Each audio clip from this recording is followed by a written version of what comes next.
J'ai entendu et j'ai lu le communiqué comme beaucoup d'autres Burundais, mais j'ai d'abord été surpris par le nombre de cibles que ce communiqué prend à partie. Il y prend à partie principalement l'Union africaine, ensuite l'Union européenne, la Belgique, et de la Belgique l'Union européenne, finalement les Nations Unies et le Rwanda. Et ma première interrogation est la suivante.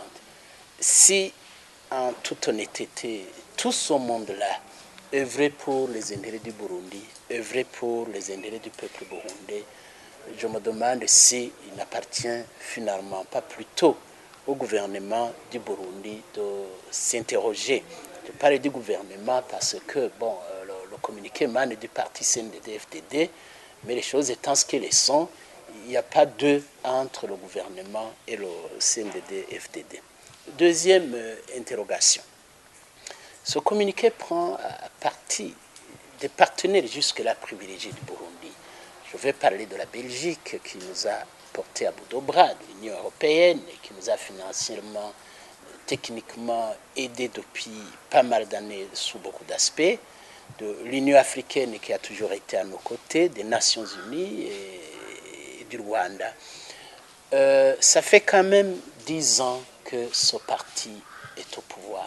Comment se peut-il qu'assez soudainement, il se trouve en porte-à-faux avec des partenaires, que ce soit des partenaires multilatéraux, que ce soit des partenaires bilatéraux, comme le Rwanda est de surcroît un État voisin, comment donc il se trouve que du jour au lendemain, il se trouve en porte-à-faux avec des partenaires pendant longtemps privilégiés.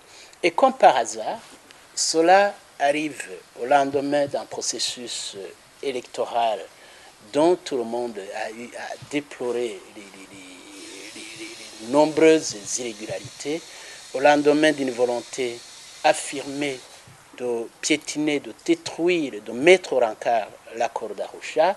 Et finalement, on se demande si ce communiqué n'est pas plutôt l'expression d'un certain complexe d'une citadelle assiégée.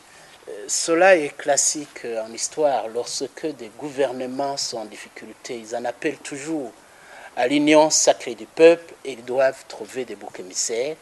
Et en toute logique, je crois que ce communiqué relève d'une stratégie de détermination de boucs émissaires à des fins de ressouder, je dirais, la nation autour d'un projet qui finalement n'existe pas, n'existe plus.